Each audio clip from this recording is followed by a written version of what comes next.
para começar o nosso mergulho profundo de hoje, que Deus abençoe o dia e a semana de cada pessoa que nos ouve. Amém, com certeza. Bom, para quem está ouvindo a gente, tenta só imaginar a tempestade mais formidável e, aterrorizante possível. Aham. E não é um mero desastre natural, sabe? Mas a chegada de uma força consciente, colossal, que escurece o céu de horizonte a horizonte. É uma imagem de peso.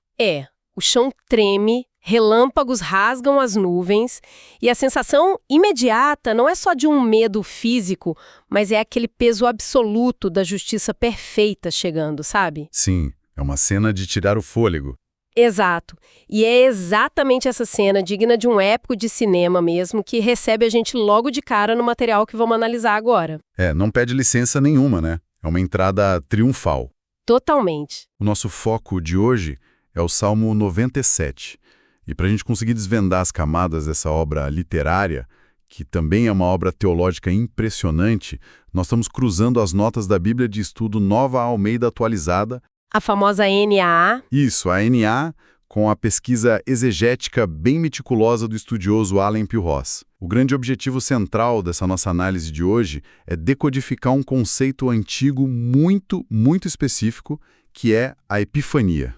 É uma palavra que já carrega um peso enorme por si só, né? Sim, com certeza. E, epifania significa, de uma forma bem literal mesmo, uma manifestação visível. Uhum. Então o texto se propõe a descrever essa manifestação do Senhor invadindo a ordem natural para reinar e para julgar. Certo. E a grande questão que os autores originais levantam aí é o que acontece com a estrutura da nossa realidade quando o próprio Criador pisa na sua própria criação. Nossa. Qual é o impacto de um evento dessa magnitude? Tanto para quem está aguardando essa chegada com esperança, quanto para quem está se opondo a ela. E olha, o que torna tudo isso já de cara muito intrigante é o paradoxo que aparece logo na abertura da poesia, né? Sim, os 2 primeiros versículos.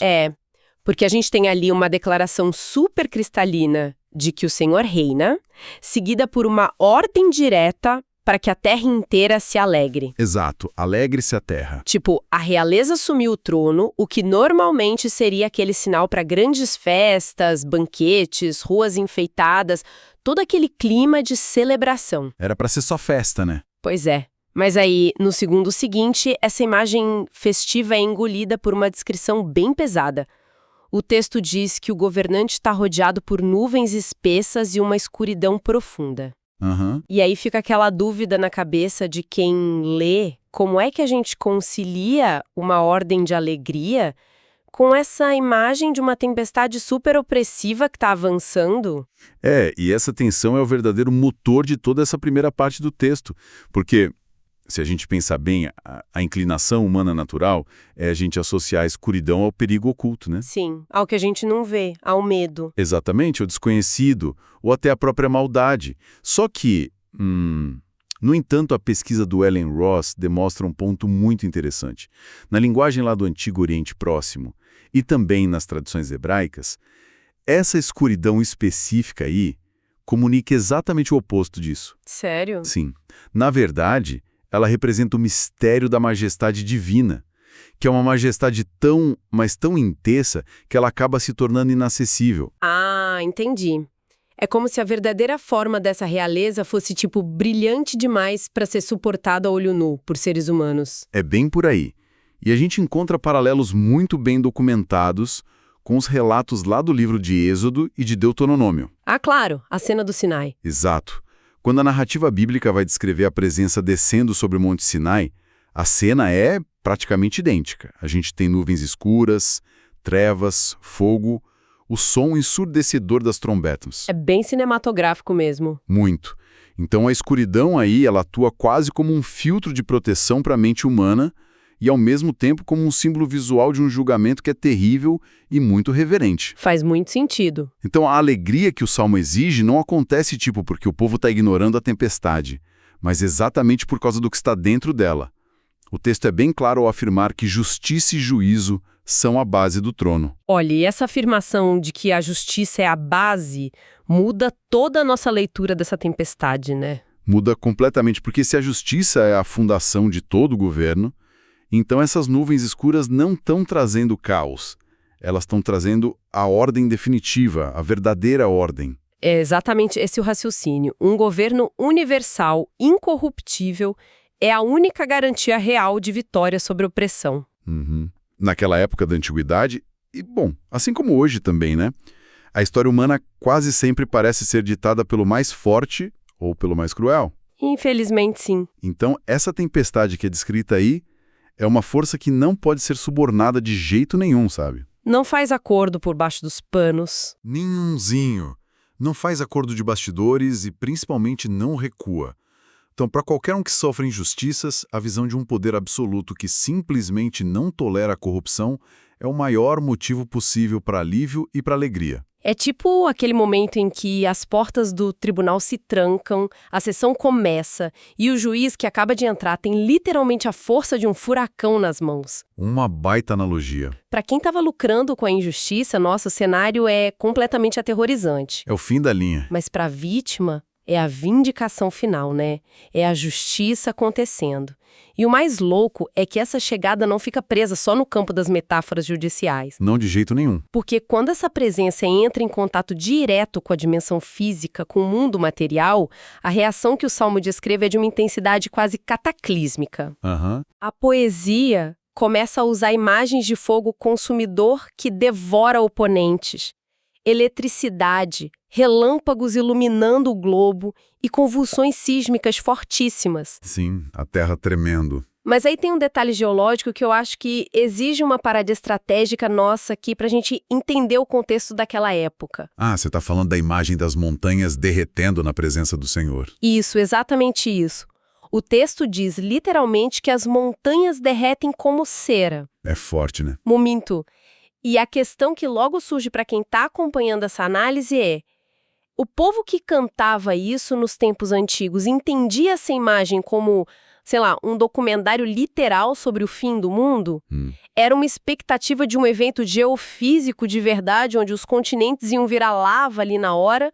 Ou existe uma função literária mais profunda nessa escolha específica de palavras? Bom, a análise exegética nos aponta sem a menor hesitação para a linguagem poética e figurativa. Ah, entendi. É uma linguagem que foi totalmente desenhada para provar um ponto teológico formidável. Porque é o seguinte, na cosmologia do mundo antigo, as montanhas não eram apenas, acidentes geográficos bonitos de se tirar foto, sabe? Sim, não era só um cenário. Longe disso. Elas eram consideradas os verdadeiros pilares que sustentavam os céus. Eram vistas como barreiras intransponíveis, os locais onde os grandes reis construíam aquelas fortalezas inatacáveis. Elas representavam a própria ideia de estabilidade, né? O conceito máximo de permanência.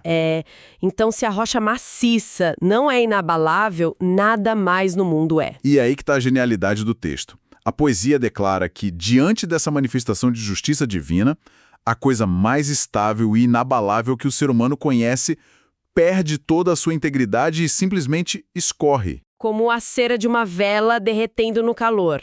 Exato, derrete como cera.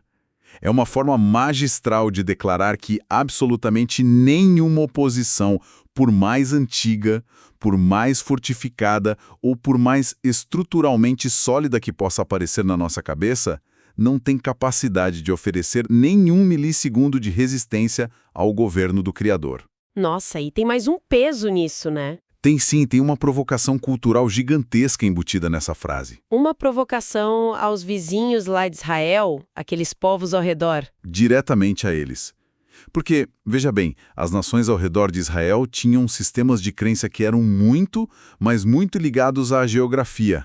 Haviam essas divindades locais, sabe? Deuses que supostamente moravam em montanhas específicas, tipo o Monte Hermon ou o Monte Zafon, naquelas lendas cananeias. Cada deus com seu território fixo. Isso, então, quando o texto bíblico declara que as montanhas inteiras derretem na presença do Senhor de toda a terra, a ideia de jurisdição divina local é completamente esmagada. É um nocaute teológico. Sim, porque nenhum deus padroeiro de uma montanha vai conseguir proteger o seu próprio território se o próprio território físico se desfaz diante do Criador universal, entende? Caramba, isso é fascinante. E, tipo, essa reação física do próprio planeta acaba levando a gente, inevitavelmente, a pensar em quem mora nele. A humanidade, claro. É, porque se a pedra bruta não resiste a esse choque, a atenção se volta direto para as pessoas. E como elas reagem a esse choque de realidade? E é bem aqui que a análise de hoje cria uma divisão claríssima entre dois grupos no texto. Muito clara mesmo, dos versículos 6 a 9. Isso. De um lado, a gente tem a menção de que todos os povos veem essa glória majestosa, mas para um grupo muito específico, que são os adoradores de imagens e ídolos, o resultado de ter essa visão escancarada é uma profunda vergonha. E vale pontuar que essa não é uma vergonha superficial, sabe? Tipo tropeçar na rua. Não é como cometer uma gafe em público e ficar vermelho. Os comentários do Ross descrevem isso como um verdadeiro choque existencial. O chão sumindo debaixo das pés. Exato, é o momento preciso em que a ilusão finalmente se quebra. Eu fico pensando, uma analogia que parece capturar muito bem essa sensação é a gente pensar em alguém que dedicou, tipo, o trabalho de uma vida inteira para acumular o que a pessoa acreditava do fundo do coração ser ouro puro. Boa imagem. Sabe, a pessoa construiu toda a sua segurança financeira ali, todos os planos de futuro e todo o seu orgulho pessoal em cima daquele tesouro. Ela defendeu a validade daquilo contra todos os críticos a vida inteira. Apostou todas as fichas. Tudo. E aí, de repente, os portões de um cofre formidável se abrem e revela para o mundo inteiro o padrão definitivo e inegável do que é o ouro real e verdadeiro. E aí a pessoa compara. Sem instantaneamente, ao comparar as duas coisas lado a lado, a pessoa percebe que passou a vida inteira agarrada a um monte de blocos de chumbo pintados de amarelo. Uau!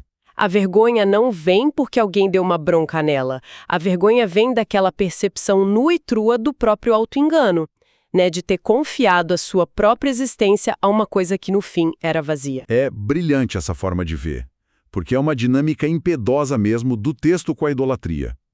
É essa percepção do vazio absoluto, do fato de que o que era adorado não é nada.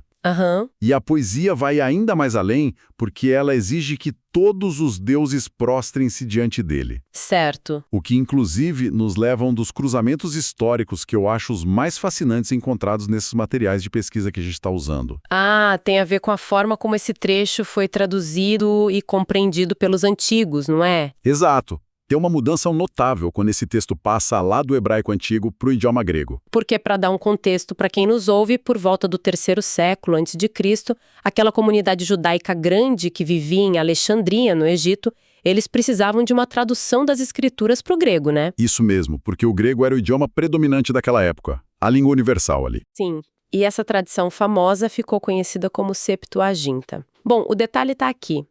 Quando os tradutores chegaram exatamente nessa ordem do Salmo 97, para que os deuses se prostrassem, a palavra hebraica original ali no manuscrito era Elohim. Que é um termo super rico. Demais. É um termo que, dependendo totalmente do contexto, ele pode significar o Deus único, ou pode significar deuses falsos das nações, ou até mesmo seres celestiais e forças espirituais invisíveis. E aí, como foi que esses tradutores lá da Septuaginta interpretaram esse termo Elohim especificamente aí no meio dessa tempestade toda do Salmo? Olha que genial! Eles entenderam que a poesia não estava falando só tipo de estátuas inanimadas de madeira e pedra se curvando. Não faria tanto sentido a madeira se curvar de forma consciente, né? Exato.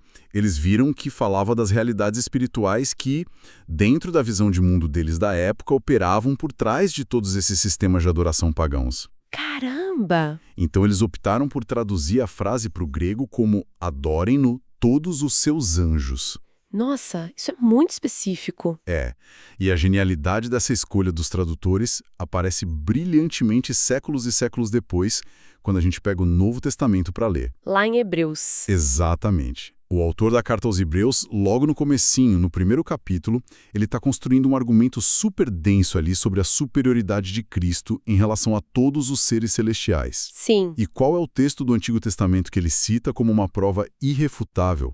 Essa exata tradução da Septuaginta do Salmo 97. É impressionante como o argumento faz uma ponte perfeita, né? Perfeita. Porque a majestade divina, que derrete as montanhas e que exige a submissão total de seres celestiais, ela acaba sendo aplicada de forma muito direta à identidade do próprio Cristo revelado.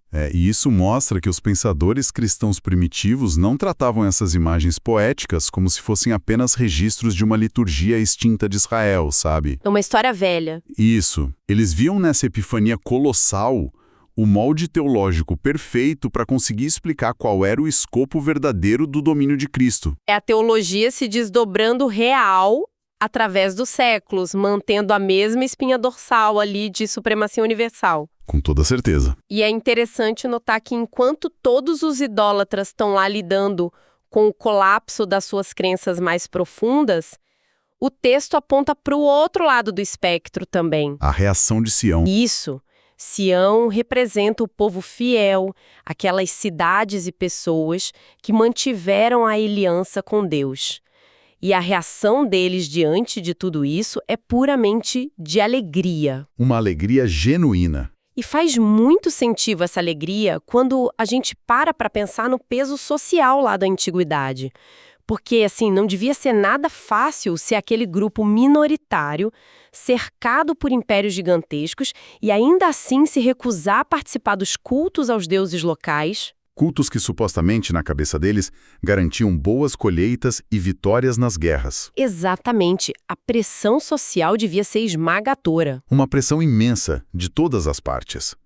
E a manifestação desse Deus Altíssimo, que se mostra muito acima de todas essas pressões humanas e políticas, ela atua como uma verdadeira vindicação pública. A justiça divina, ela não existe apenas naquela sua faceta destrutiva contra o mal, que a gente vê no começo do Salmo. A tempestade, o fogo. Também tem esse papel fundamental e reconfortante de justificar e exaltar aqueles que escolheram um caminho mais difícil, que é o da fidelidade. O cenário acaba comprovando que a esperança deles não era tipo uma aposta cega e desesperada, mas era literalmente a única leitura correta da realidade. A única que importava no fim das contas. Mas olha, chegando nesse ponto, a gente vê que o texto já entregou uma visão de escala cósmica que é absurda, né? Sim, já teve de tudo. A gente falou de tempestades formidáveis, continentes inteiros se desfazendo, hierarquias espirituais inteiras sendo forçadas a se curvar. Mas tem um perigo enorme da gente ficar focando só nessa grandiosidade toda. Verdade, tem um risco aí. A narrativa corre o risco de transformar a pessoa que está ouvindo num mero espectador passivo, né? Alguém que senta, pega a pipoca e só fica observando os céus se abrirem sem precisar se envolver de verdade. Um espectador inerte. Exato. Mas a estrutura do Salmo é inteligente o suficiente para não deixar isso acontecer. Felizmente não deixa. Porque a última sessão muda drasticamente o nosso foco, saindo desse panorama universal gigante para cobrar uma postura ética muito específica no dia a dia. Porque a premissa bíblica é clara. A glória que está sendo descrita, ela nunca é oferecida só como um entretenimento literário, sabe? Para achar bonito e só. Exato. A teologia deve obrigatoriamente ditar a ética prática da vida. Se você observa a justiça divina verdadeira, isso exige que você alinhe a sua própria vida a esse mesmíssimo padrão de justiça. E o texto, inclusive, traz uma instrução que não aceita muita negociação, não. Ele diz, vocês que amam o Senhor, odeiem o mal. Bem direto. Sim, não é uma sugestão para a gente simplesmente tolerar o que é errado, ou só se afastar educadamente do que é ruim. A instrução é nutrir uma versão ativa, odiar mesmo o que é injusto e corrupto. Com uma grande garantia acompanhando isso, né? De que o Senhor protege a vida daqueles que estão buscando a retidão. Sim. E é exatamente nesse bloco de instruções mais práticas que a gente se depara com uma das metáforas mais bonitas e ricas de todo o texto. A luz se difunde para o justo e a alegria para os retos de coração. Essa frase é espetacular. E olha, você sabe de um detalhe que me chama muito a atenção nas notas do Ross sobre esse trechinho? Qual? É o próprio mecanismo de como essa luz atinge o justo, dependendo de qual manuscrito original a gente está consultando. Ah, sim. Esse é um excelente ponto de análise que a gente precisa trazer. Porque assim, ele leva a gente direto para a sala de máquinas da tradução bíblica, sabe? Como as coisas funcionam por trás. Sim, a base do texto. É. A diferença aí repousa num detalhe super sutil, quase imperceptível visualmente no idioma, mas que carrega uma variação poética enorme para o sentido. Conta mais sobre isso. Bom, a principal fonte lá do Antigo Testamento que a gente usa para as traduções modernas hoje em dia é o chamado texto massorético. Certo, o que seria exatamente o texto massorético, só para a gente conseguir situar todo mundo que está acompanhando e talvez não tenha familiaridade com esse termo técnico? Claro, o texto massorético é a versão hebraica considerada autorizada e oficial. Ela foi cuidadosamente copiada, letra por letra, e preservada por grupos de estudiosos judeus, que eram os chamados massoretas, durante toda a Idade Média. Ah, entendi. Eles copiavam à mão. Isso, eles criaram um sistema rigorosíssimo de contagem para garantir que nenhuma única letra fosse perdida ou mudada. Impressionante o cuidado. Muito. E nesse texto preservado por eles, o verbo hebraico que é utilizado em conexão com a luz do justo é ZRA, que se pronuncia Zara. E essa palavra significa literalmente semear, ou seja, a luz é semeada para o justo. Semeada, tá. E qual é a outra versão? No entanto, em outras versões antigas e em alguns outros manuscritos que chegaram até nós, a raiz hebraica usada ali é ZRH, pronunciada Zarar. E ela difere da primeira por uma única consoantezinha no final da palavra. Só uma letrinha. Só uma, mas o significado de Zarar é nascer ou raiar, como o sol que surge rápido no horizonte e dissipa à noite. Nossa, e faz diferença, viu? Porque a luz que rompe a escuridão como a manhã é uma imagem muito poderosa. E faz total sentido com aquela tempestade escura lá do início da poesia que a gente falou. Combina perfeitamente. Mas a ideia que é apresentada por esse outro lado, pelo texto que foi preservado pelos massoretas, que é a ideia de plantar a luz como se planta uma sementinha na terra, eu acho que isso traz uma perspectiva completamente diferente sobre como a alegria e as recompensas funcionam na prática, né? Exato, muda todo o paradigma da nossa expectativa. Uhum. A luz que raia do nada sugere uma intervenção imediata, rápida, aquele choque súbito da alvorada quebrando a noite de uma vez por todas. Já a luz que é semeada, bom, ela fala de um processo. Se a gente pensar na lógica da agricultura, né? Uma semente que é depositada lá no solo escuro não vai se transformar numa árvore lotada de frutas no mesmo instante em que ela é coberta pela terra. Não, mesmo demora. Exige muita paciência, exige tempo e atravessa estações inteiras em que parece que nada está acontecendo na superfície. Mas lá embaixo o trabalho está sendo feito. Exato. Então, essa metáfora ela não acaba sugerindo para a gente que as consequências de buscar a justiça e a retidão nem sempre vão aparecer como aquele relâmpago estrondoso do início do texto, mas sim como uma coisinha que vai criando raízes silenciosas no percurso de quem se mantém fiel. Com certeza.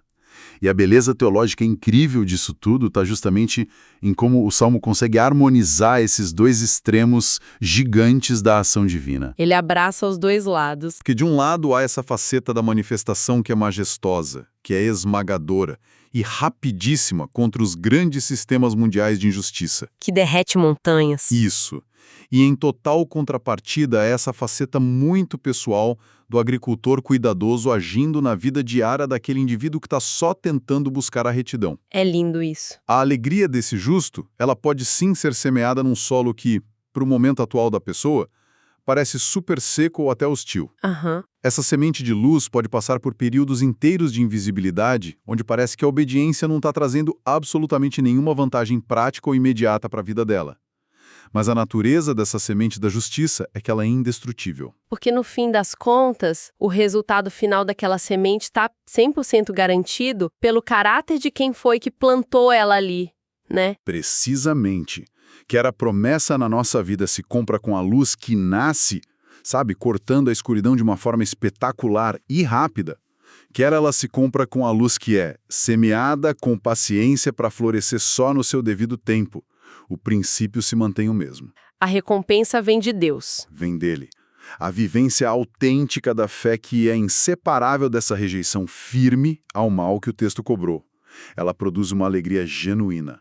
Uma alegria que é totalmente protegida e cultivada por mãos que o caos simplesmente não consegue tocar. Bom, a gente vê que esse arco cria um contraste verdadeiramente monumental no fim da história.